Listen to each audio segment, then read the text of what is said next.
The great council chamber stretched wide like a giant bowl made of crystal and metal. 12 different alien species sat in their special seats, each one designed for their strange bodies. The air hummed with translation devices that turned alien sounds into words everyone could understand. At the center of it all stood 3 humans who looked very small compared to the massive aliens around them. Captain Jake Morrison wore his best uniform, but his hands were steady at his sides. Next to him stood Dr. Lisa Grant, a woman who had spent her whole life learning about alien cultures and trying to build friendships between humans and other species. On his other side was Commander Pete Davis, a military man whose straight back and calm eyes showed he was ready for whatever came next. Behind them sat 20 more humans in the observer section. They had come from Earth and human colonies across the galaxy to watch this trial. Most of them looked worried. Some looked angry. All of them knew this day would change everything for humanity forever. The Speaker of the Council was a creature made of living crystal called Zixtara. She belonged to a species called the Veltari who looked like walking glass sculptures. When she spoke, her voice came through the translation system as clear and cold as winter wind. "The human delegation will step forward for judgment," she said. Jake Morrison took 3 steps forward. His boots made soft sounds on the smooth floor. Dr. Grant and Commander Davis moved with him, keeping perfect formation like they had practiced this moment 100 times. "Humanity stands accused of being too violent for galactic civilization," Speaker Zixtara continued. "You fight each other for fun, you make movies and games about war, you keep armies even though the galaxy has been peaceful for 1,000 years. Your species cannot live in harmony with civilized beings." The accusations came from Counselor Threnk, a bug-like creature with 6 arms and compound eyes that glittered like black diamonds. His species was called the Zekai, and they thought with computer-like logic about everything. "Your psychological profiles show dangerous patterns," Threnk said, his mandibles clicking as he spoke. "Humans seek out conflict. You celebrate struggle. You find meaning in overcoming hardship instead of accepting peaceful existence." Dr. Grant stepped forward. She had given this speech in her head 1,000 times, but her voice still shook a little. "Honored council members, we know humans are different. We do have competitive natures and we do remember our wars. But these same traits help us solve problems that other species cannot solve. We fight diseases until we cure them. We explore dangerous places to find new worlds. We risk our lives to save others, even aliens we barely know." She gestured to a display screen that showed images of human achievements. "Look at the medical advances we brought to the Delmari when their children were dying from genetic disease. Remember how human engineers fixed the mining disaster on Kepler Station when everyone said it was impossible? Our aggression is really determination, and our violence becomes courage when others need help." Captain Morrison nodded and spoke up. "We ask for time to prove our worth. Let us show you what humans can contribute when we work together with other species. Give us a chance to demonstrate that our differences make the galaxy stronger, not weaker." But Jake could see in their alien faces that the decision was already made. The council had talked about this in private meetings where humans were not allowed. They had studied reports and data files and made up their minds before this trial even started. The Nethari delegate was a being made of pure energy that looked like colored gas floating in a containment field. It flickered with patterns that meant negative judgment in their species' light language. The silicon-based Quarton created low musical tones that harmonized into sounds of rejection. The amphibious Delmari, whose skin could glow with different colors, pulsed with the dark blue patterns that meant unwanted in their bioluminescent communication. One by one, each of the 12 species cast their vote. No species voted to keep humanity in the galactic community. Not even the Delmari, whose children humans had saved from genetic death just 5 years earlier. Speaker Zixtara raised her crystalline arm. "By unanimous decision of the Galactic Council, humanity is expelled from civilized space. All trade agreements end immediately. All joint research projects are canceled. All human presence in Council-controlled territory must be gone within 1 standard galactic year. This decision cannot be changed or appealed. The humans in the observer section gasped. Some stood up from their seats. A few started to shout, protest, but security fields activated around them. Muffling their voices, Dr. Grant felt tears start in her eyes, but she blinked them away. Commander Davis kept his face perfectly calm, but his jaw muscles were tight. Captain Morrison looked at each council member, trying to memorize their faces. "You are making a mistake," he said quietly. "Humanity has given more to this galaxy than you realize. When your carefully ordered worlds face problems you cannot solve with logic and protocols, you will remember this day." "Your threats do not frighten us," Speaker Zixthara replied. "Humanity will be forgotten within a generation. The galaxy will be more peaceful without your chaotic influence." Security drones guided the human delegation out of the chamber. As they walked through the corridors of the council building, alien workers and visitors stared at them. Some looked curious. Others seemed relieved. A few appeared worried, though they tried to hide it. In the back of the chamber, an old alien with 4 arms and wrinkled gray skin watched everything with sharp eyes. Archivist Yelndar belonged to a species called the Kefani, who lived for hundreds of years and remembered everything they saw. He had been taking detailed notes throughout the trial, and his ancient face showed concern. The news spread across human space faster than light speed. Communication could carry it. On Earth, government leaders gathered in emergency meetings. On Mars, colonial administrators began calculating how many humans would need new homes. On the Outer Rim settlements, military commanders started making plans for defense without alien allies. Admiral Susan Clark read the Council's decision from her office on Luna Station. She was a tough woman who had spent 30 years protecting human interests across the galaxy. Her gray hair was pulled back in a military bun and her blue eyes were cold as space. "They want us gone?" she said to her aide. "Fine, they can have their perfect, peaceful galaxy. But they have no idea what they just gave up. They think we were the problem, but we were the solution to problems they do not even know they have yet." She activated the emergency communication system that connected every human world and station. "All human citizens, this is Admiral Clark. By order of the Galactic Council, we have 1 year to leave Council space. Begin evacuation procedures immediately. But remember this, we are not running away. We are going to build something better." The council members filed out of their chamber, satisfied that they had solved their human problem. None of them noticed that their first crisis would begin in just 3 months, or that humanity was about to become more powerful and dangerous than they had ever imagined possible. 6 months had passed since the Council's judgment, and across the galaxy, humans were packing up their lives and leaving the worlds they had called home. The evacuation was happening faster than anyone expected, but strange problems were starting to appear in places where humans used to work. Dr. Kevin Walsh stood in his laboratory on Titan Medical Station, watching his alien colleagues try to understand the equipment he had spent 15 years perfecting. The Zikai researchers moved around the medical bay with their careful, logical steps, but Kevin could see confusion in their compound eyes. "The neural regeneration chamber requires constant adjustment," Kevin explained to scientist Krelinix, who was supposed to take over the facility after humans left. "Every patient is different. You cannot just follow the same procedure every time. Sometimes you have to trust your instincts and try something that is not in the manual." Krelinix's 6 arms moved over the control panels, checking readings and comparing them to data files. "Our computational systems should handle all variables," he said in his clicking voice. "We have programmed every possible scenario into our databases." Kevin shook his head. "That's not how medicine works. Living beings are unpredictable. Sometimes a treatment that should work perfectly fails for no logical reason. Sometimes a desperate experiment saves a patient when everything else has failed. You need intuition, not just data." But Kevin could see that Krelinix did not understand.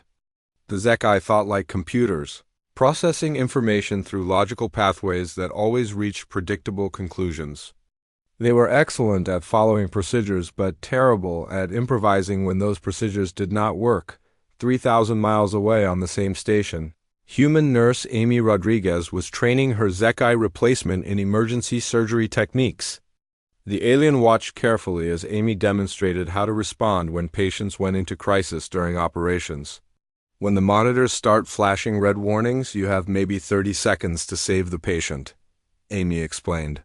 The computer will give you 3 or 4 treatment options, but sometimes all of them are wrong. That is when you have to look at the patient, not the screen, and figure out what their body is telling you. The Zekai nurse, designated Medical Unit Prime 7, recorded everything on her datapad. What criteria determine the correct choice when computational analysis proves insufficient? Amy paused, trying to explain something that seemed obvious. To her, you just know. You look at how they are breathing, the color of their skin, the way their vital signs are changing.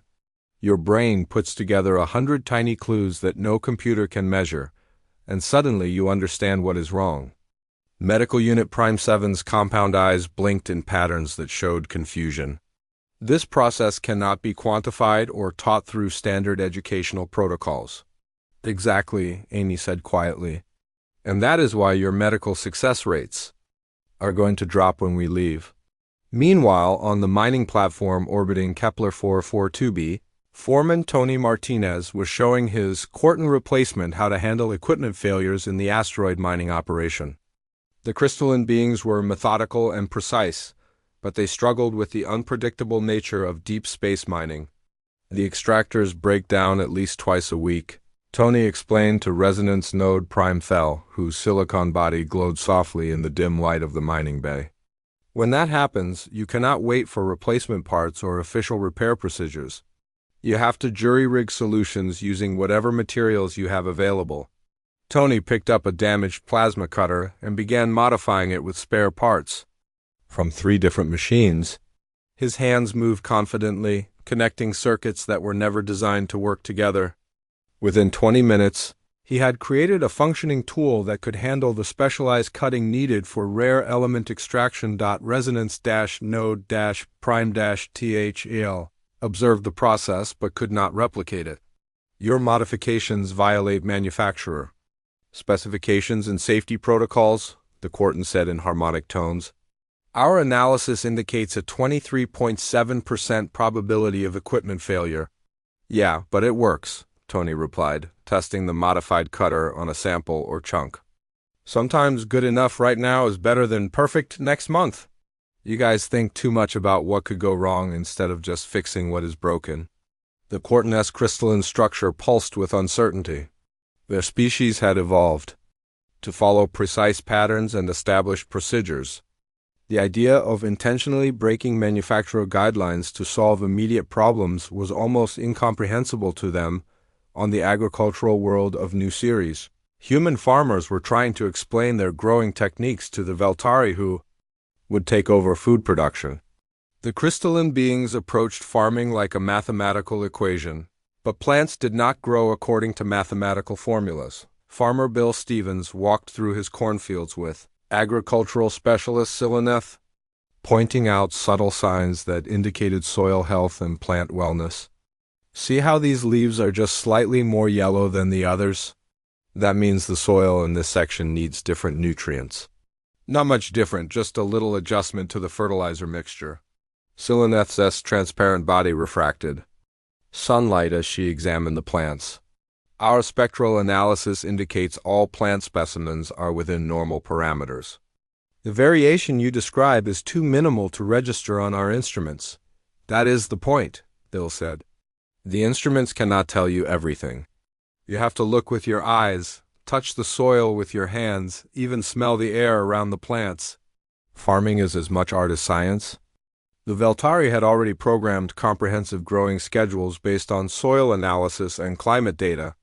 They planned to follow these schedules exactly, making adjustments only when their instruments detected significant problems.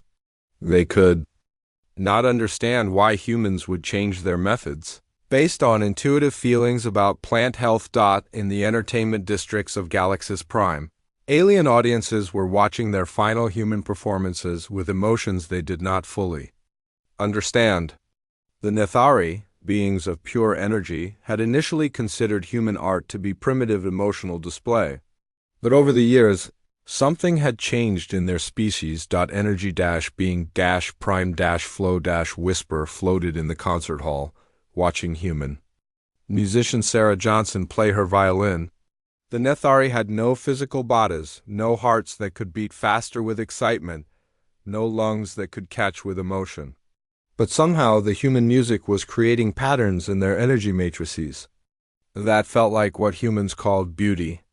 Why does this acoustic vibration cause fluctuations in our consciousness patterns?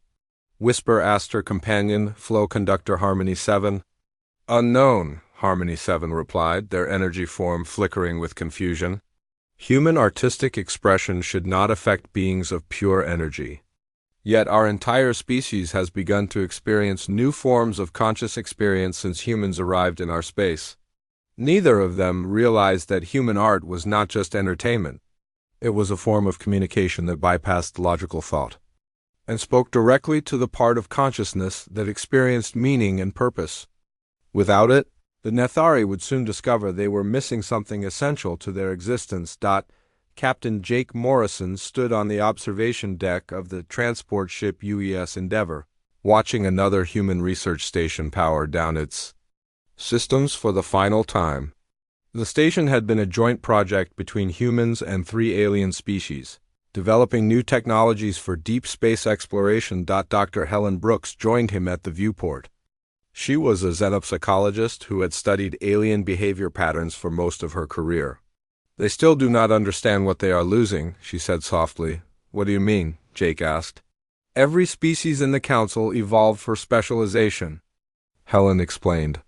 The Zekai think logically but cannot improvise. The Quartan follow procedures perfectly but cannot adapt to unexpected situations. The Veltari analyze everything mathematically but cannot make intuitive leaps. The Nethari process pure information but cannot create meaning from chaos. And humans? We are the generalists. We solve problems by combining logic with intuition, by breaking rules when rules do not work, by seeing connections that specialists miss. We adapt to anything, survive everything, and keep trying when everyone else gives up. A priority message arrived from Admiral Clark on Earth. Her image appeared on the communication screen, and her expression was grimmer than usual. All evacuation teams, this is Admiral Clark with an update. Our monitoring stations are already detecting problems in council space. The Zekai medical facilities are reporting treatment failures they cannot explain. The Quartan mining operations are experiencing equipment breakdowns they cannot fix with standard procedures. The Veltari agricultural worlds are seeing crop yields drop for reasons their computers cannot calculate. She paused, letting the implications sink in. The council is not acknowledging these problems publicly yet. They are trying to solve everything internally and they are failing. Continue the evacuation as planned, but document everything. Record every collaboration that is ending, every human innovation that other species cannot maintain. When they finally realize their mistake, we want them to understand exactly what they threw away. As the Endeavour jumped to hyperspace, carrying another group of evacuated humans toward the outer rim, 1 year had passed since humanity's expulsion, and the problems that started as small cracks in the galactic system were now becoming massive breaks that threatened everything. The Council had expected some minor disruptions as humans left, but nobody had predicted the complete breakdowns happening across multiple worlds. On the crystal spires of the Veltari homeworld, Agricultural Minister Salandra stood in her tower office looking at reports that made her transparent body grow dim with worry. 3 major farming worlds that had fed billions of beings across the galaxy were now producing less than half their normal crops. The computer programs that replaced human farming methods were failing in ways nobody understood. The humans used something they called intuitive crop management.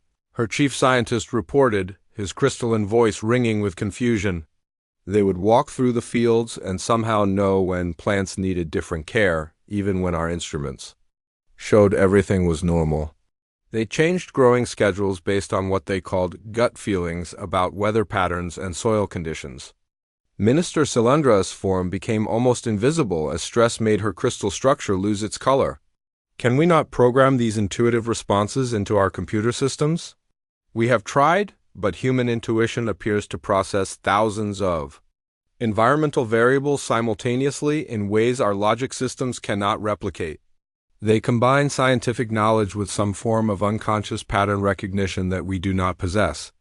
The same crisis was happening on the agricultural world of New Harvest, where Veltari farmers were watching entire continents of crops fail. They followed their computer programs exactly, applying fertilizers according to scheduled timetables and watering crops based on mathematical calculations. But the plants were dying anyway, and the Veltari could not understand why. The problem was that farming was not just science. It required the ability to notice subtle changes and adapt quickly to unexpected conditions. Humans could see that a field needed different treatment just by observing how the plants looked and felt and smelled. They could predict weather changes by reading cloud patterns and wind directions that no computer could measure. The Veltari, who thought in precise mathematical terms, could not make these intuitive leaps. Meanwhile, in the medical centers across Council Space, the situation was becoming desperate. Dr. Kralenik stood in his laboratory on Titan Station, staring at patient files that showed a 25% increase in treatment failures since humans had left. The Zekai medical staff were following human-developed procedures exactly, but patients were still dying. The neural regeneration protocols require constant micro-adjustments based on individual patient responses. His assistant reported the human doctors would modify treatments dozens of times during each procedure, making changes that were not listed in any manual.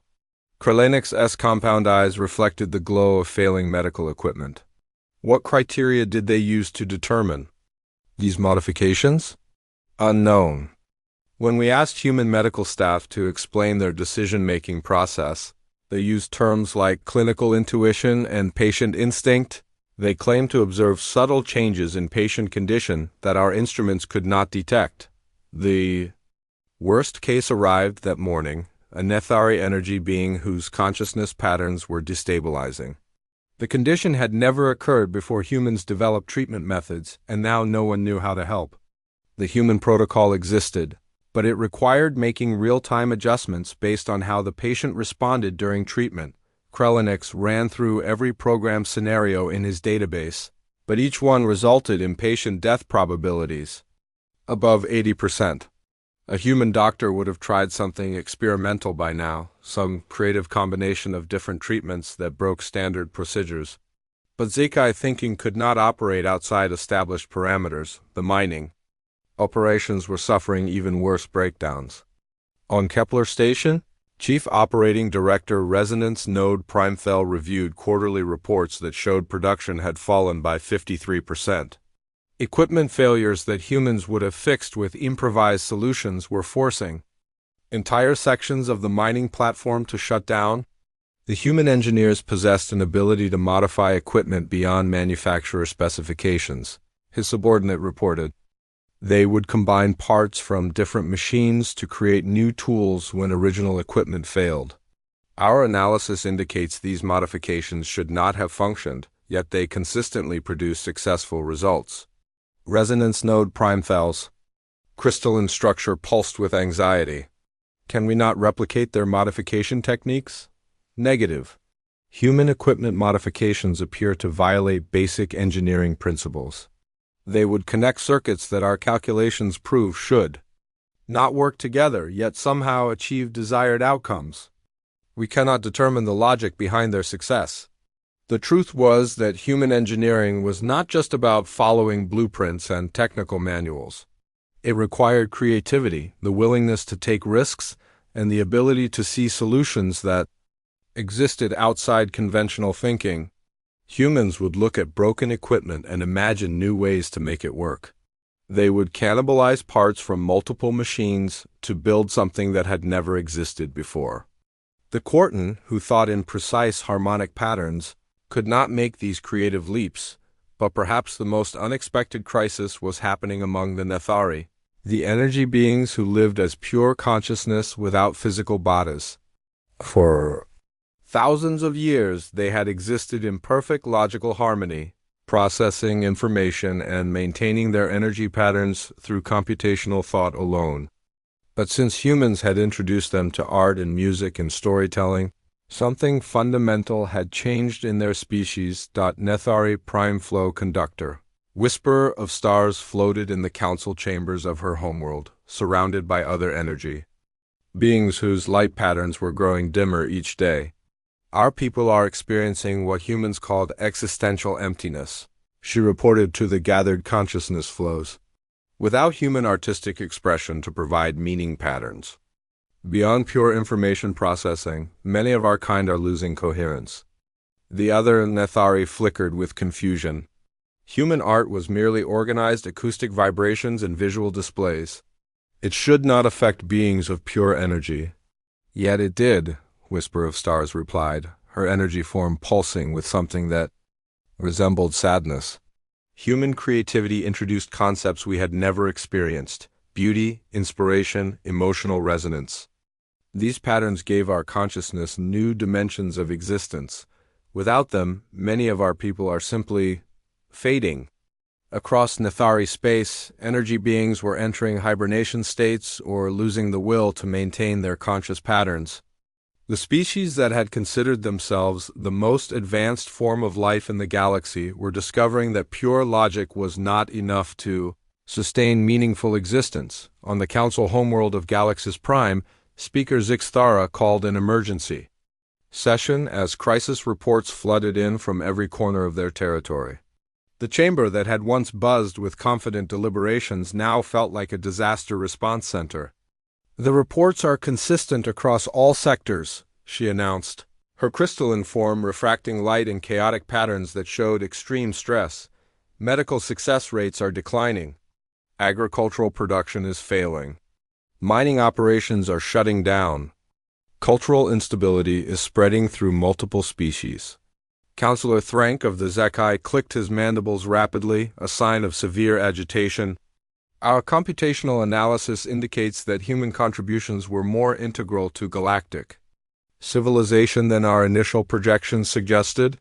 The Nethari delegate, one of the few energy beings still maintaining coherence, flickered weakly. Our people are suffering from what can only be described as consciousness pattern malnutrition. Human artistic expression provided cognitive nutrients we did not know we required. Speaker Zixthara's next words carried the weight of approaching catastrophe. Intelligence reports indicate that 3 major galactic powers outside Council space have approached humanity with offers of full partnership and territorial grants in exchange for their expertise. The chamber fell into stunned silence as the implications became clear. Humanity was not just surviving their exile, they were being actively courted by other civilizations who recognized their value. The Council had not eliminated a problem. They had given away their most valuable asset to potential competitors, Archivist Yeldar, now serving as the Council's primary crisis analyst due to his detailed documentation of the human exodus, presented his findings with grim precision. Based on current trend analysis, we have approximately 14 months before multiple critical systems experience complete failure. The cascading breakdowns may already be irreversible. Speaker Zixthara's form went completely transparent, a sign of extreme distress in Veltari physiology. Are you suggesting we made an error in our assessment of humanity? I am suggesting, the ancient Kethani replied, that we eliminated the one species that specialized in solving impossible problems. And now we are facing impossible problems with no one capable of solving them. The session ended with emergency protocols being activated across Council space, but everyone in the chamber knew the truth. They had created a crisis that they're special. 18 months after humanity's expulsion, the cascade of failures reached a breaking point during what historians would later call the Week of Darkness. Everything that could go wrong was going wrong at the same time, and the Council was finally forced to face the truth about what they had lost. It started on Titan Medical Station. when Dr. Kralenix faced his worst nightmare. A strange plague-like disease had begun spreading among the Delmari population, causing their natural light communication systems to malfunction. Without the ability to speak through their bioluminescent skin patterns, entire Delmari communities were falling into chaos and panic. The medical bay was filled with dozens of Delmari patients whose skin flickered with broken light patterns that hurt to look at. Some flashed random colors that meant nothing. Others had gone completely dark, unable to communicate at all. The worst cases were trapped in their own bodies, conscious, but unable to tell anyone what they were feeling or thinking. Dr. Kralenix stood among the suffering patients, his compound eyes reflecting the chaotic light show of their malfunctioning communication systems. His medical databases contained no treatment protocols for this condition. The closest match was a neurological disorder that humans had encountered 5 years earlier, but the human treatment methods were marked as experimental and required adaptive implementation based on real-time patient response. "We cannot replicate the human treatment approach," his chief assistant reported. "The protocols require making dozens of modifications during each procedure, adjusting techniques based on how individual patients respond. Our programming does not include the capacity for medical improvisation." Kralenix knew that a human doctor would have already started trying different approaches, combining treatments from various fields of medicine, taking risks that Zekai logic considered unacceptable. But his species could only follow established procedures, and those procedures were failing every patient. As news of the Delmari plague spread across the galaxy, other species began to panic. They realized that without human medical innovation and adaptability, they were vulnerable to any new disease or condition that did not match existing treatment databases. The plague could spread to other species, and nobody would know how to stop it. At the same time, the agricultural crisis reached total disaster levels. On the farming world of New Harvest, Agricultural Minister Salandra watched through her crystal tower windows as 3 entire continents of crops withered and died. The soil had changed in ways that human farmers would have recognized and adapted to, but the Veltari computer programs could only follow their preset schedules. The human agricultural files contain references to something called soil intuition. Her chief scientist reported, his crystalline voice ringing with desperation. They would observe subtle changes in earth composition, plant coloration, and local ecosystem behavior, then modify their growing techniques accordingly. Our instruments cannot detect the variables they were monitoring. Minister Salandra's transparent form had become almost invisible from stress. Can we not analyze their decision-making patterns and create computational models? We have tried for 8 months. Human agricultural decisions appear to be based on processing thousands of environmental factors simultaneously through unconscious pattern recognition. They combine scientific knowledge with something they called farming instinct that we cannot quantify or replicate.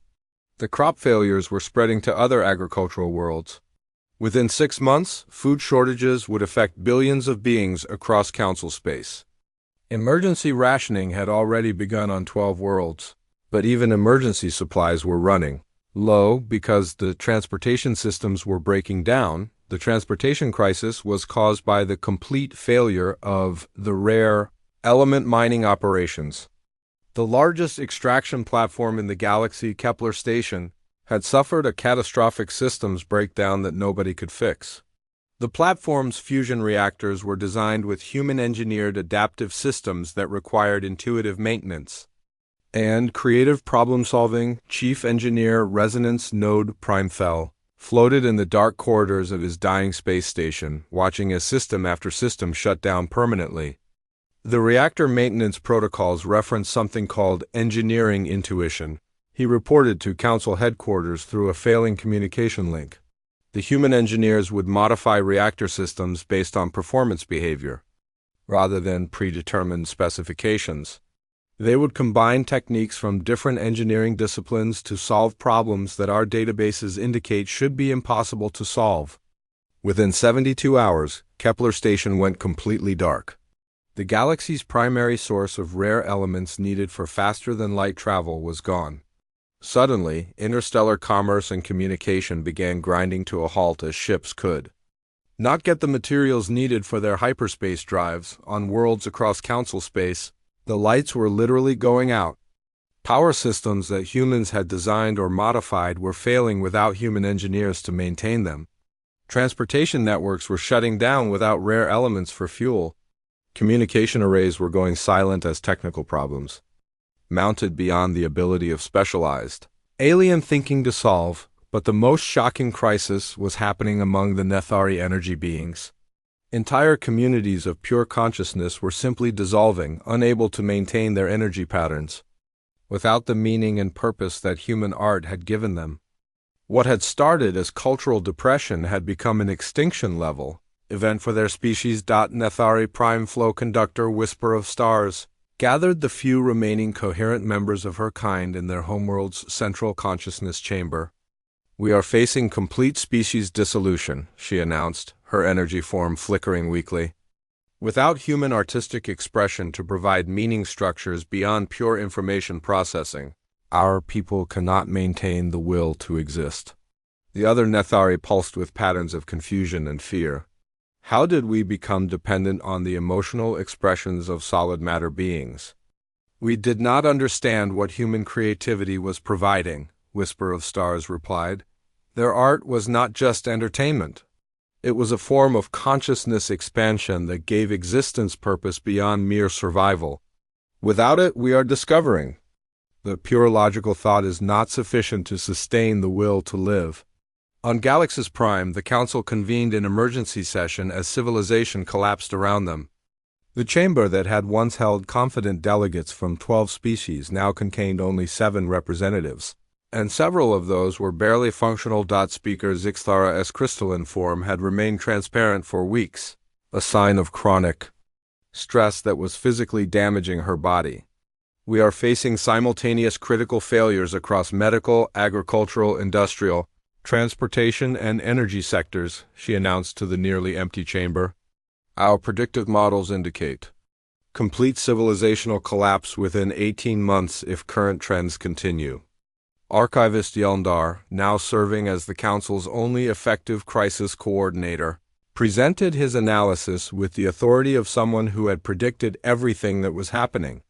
"I have identified the fundamental cause of our cascading failures. Every species in this Council evolved for specialization and efficiency within narrow operational parameters. Humans evolved for adaptation and problem-solving across multiple domains simultaneously. Can we recall them?" asked the weakly flickering Nethari delegate, their energy form barely maintaining coherence. "I have been monitoring human activities since their departure," Yelndar replied grimly. "They have not merely survived exile, they have prospered beyond our worst fears. The Keldash Confederation has granted them an entire sector in exchange for engineering expertise. The Mortai Empire has made them equal partners in a new research alliance. The Outer Rim Coalition has offered them complete autonomy in exchange for defensive technologies." The implications hit the remaining Council members like a physical blow. Humanity had not been destroyed by rejection. They had been liberated from Council restrictions and were now free to form alliances with powers that actually valued their contributions. Counselor Thrank's mandibles clicked rapidly with extreme agitation.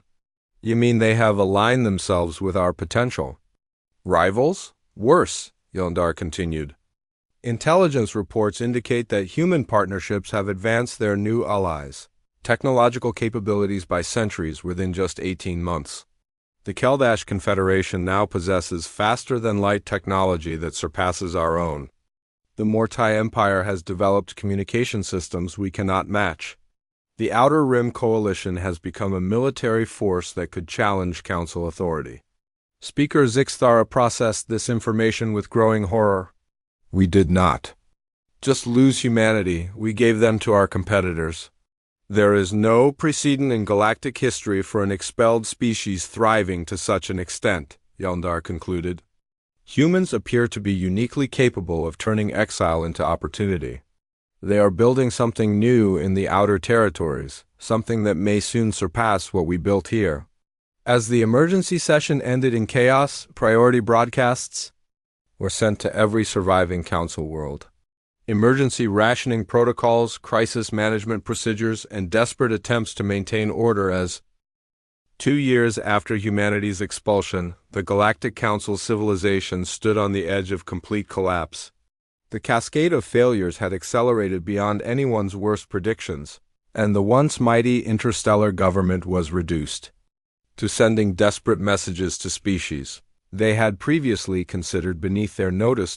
In the medical centers across council space, the Delmari plague had evolved into multiple variants that were now spreading to other species. Without human medical innovation and adaptive thinking, the galaxy was facing its first pandemic in over 1,000 years. Dr. Krelenix, now serving as chief medical coordinator for all remaining council territories, found himself implementing increasingly desperate measures. We have attempted to recreate human treatment protocols using our most advanced computational systems, he reported during an emergency council session. Our success rate remains below 12%. The humans possessed an ability to recognize patterns in disease progression that our logical analysis cannot detect. They made intuitive connections between seemingly unrelated symptoms and developed treatments that our databases indicate should not work. Yet somehow did. The medical crisis had spread beyond the original Delmari plague. Other species were developing new conditions that had never existed before, as if the stress of civilizational collapse was causing their biology to break down in unprecedented ways. Zikai were experiencing logic loop disorders that left them unable to make decisions. Veltari were suffering from crystal structure failures that made their bodies literally fall apart. Corton were losing their harmonic resonance. Unable to communicate with their own kind, the agricultural disasters had compounded into outright famine across 19 worlds. Minister Silandra stood in her crystal tower, now dim and cracked from chronic stress, watching as emergency food shipments failed to reach starving populations. The transportation systems were too damaged to deliver supplies, and there was not enough food being grown to feed everyone anyway. The human agricultural techniques were not just farming methods, her chief scientist reported, his voice carrying the weight of species-wide failure. They were complex adaptive systems that balanced soil health, climate management, pest control, and crop rotation in ways that our computational models cannot replicate. Without their intuitive understanding of planetary ecosystems, our agricultural worlds are becoming deserts. On the mining worlds, the situation had become catastrophic. Kepler Station was not the only facility that had failed. 17 major mining platforms had shut down permanently, and the remaining operations were producing less than 8% of their previous output. The rare elements needed for faster-than-light travel were becoming so scarce that entire star systems were being cut off from galactic civilization. Chief Operating Director Resonance Node Primethel floated in the emergency command center of the last functioning mining platform, watching readouts that showed their equipment failing in real time. Human engineering was not just about following technical specifications, he reported to Council headquarters. They possessed an ability to see solutions that existed outside established parameters. They would modify equipment in ways that violated safety protocols, combined technologies that were never designed to work together, and achieve results that our predictive models indicated were impossible. The most devastating crisis was still happening among the Nethari energy beings. Entire sectors of their civilization had simply stopped existing, as communities of pure consciousness lost the will to maintain their energy patterns. What had started as cultural depression had become an extinction event that was spreading to other species. Nethari Prime Flow Conductor Whisper of Stars was one of only a few hundred energy beings, still maintaining coherence out of a population that had once numbered in the billions. We are experiencing what humans would call existential collapse, she reported weekly to the Council. Without their artistic expression to provide meaning structures beyond pure information processing, our people cannot find purpose in continued existence. We are learning too late that consciousness without meaning is not sustainable. The cultural breakdown was affecting other species as well. Societies that had been stable for thousands of years were experiencing unrest, depression, and social collapse as their people struggled to find meaning in lives that had become purely functional. Human entertainment and art had provided something that nobody understood until it was gone, the spark that made existence worth living rather than just surviving. On Galaxis Prime, the Council convened for what everyone knew would be their final session as an effective governing body. The chamber that had once held delegates from 12 proud species now contained only 5 representatives, and several of those were clearly dying from stress-related conditions. Speaker Zixthara S. Crystalline form had become so transparent that she was barely visible. Her species' stress response was literally making her fade from existence. "We are facing complete governmental collapse within 4 months," she announced to the nearly empty chamber. "Our remaining worlds cannot maintain basic services. Our transportation network has failed. Our communication systems are shutting down. Our people are dying from conditions we cannot treat." Archivist Yelndar, now the only council member still fully functional, presented his final analysis with the weight of someone who had documented the death of a civilization. "I have completed my comprehensive study of the human impact on galactic society. The results demonstrate the magnitude of our error in ways that none of us anticipated." He activated a holographic display that showed the galaxy before and after humanity's departure. The difference was shocking. Humans comprised less than 0.3% of the galactic population, yet they were directly involved in 49% of all major innovations, 64% of crisis resolutions, and 76% of successful interspecies collaborative projects. They were not simply contributors to our civilization, they were the adaptive immune system that allowed it to respond to unexpected challenges. The remaining delegates absorbed this information with the stunned silence of species facing extinction. Furthermore, Yelndar continued, humanity's integration with other galactic powers has produced results that validate every prediction about their importance. The Keldash Confederation has solved energy crises that had persisted for centuries. The Mortai Empire has developed medical technologies that surpass our best pre-human capabilities. The Outer Rim Coalition has created defensive systems that make them functionally immune to traditional forms of warfare. "Can we approach them for assistance?" asked the Delmari representative, her bioluminescent displays flickering weakly. With damaged communication patterns, Yelndar's ancient face showed the weight of complete failure. 3 weeks ago, I transmitted a formal request for emergency aid to human authorities. The response was transmitted directly to this council chamber. He activated a recording device. Admiral Susan Clark's image appeared in the hologram, but she was no longer wearing the uniform of the Human Defense Coalition. Instead, she wore the insignia of something called the Terran Federation, a completely new political entity. "To the representatives of the Galactic Council," her recorded message began, "we acknowledge your request for assistance with your current crises. However, the Terran Federation operates under different principles than the humanity you expelled. We have learned that our willingness to help others is most effective when it is met with mutual respect and recognition of our contributions." Her expression was calm but firm. The Council made their position clear 2 years ago. Humanity was deemed incompatible with galactic civilization. We accepted that judgment and built something better. Our new allies treat us as equals, not as problems to be managed or threats to be eliminated. The recording continued. If the Council wishes to discuss mutual cooperation, they may approach us through proper diplomatic channels as they would any sovereign power. But understand this clearly. We are no longer the species seeking acceptance in your civilization.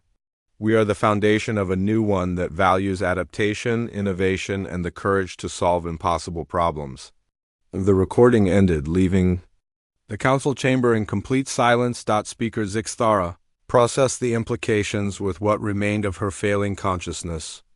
They no longer consider themselves part of our galactic order. Correct, Yondar confirmed. Intelligence reports indicate that humanity has established the Terran Federation as an independent galactic power.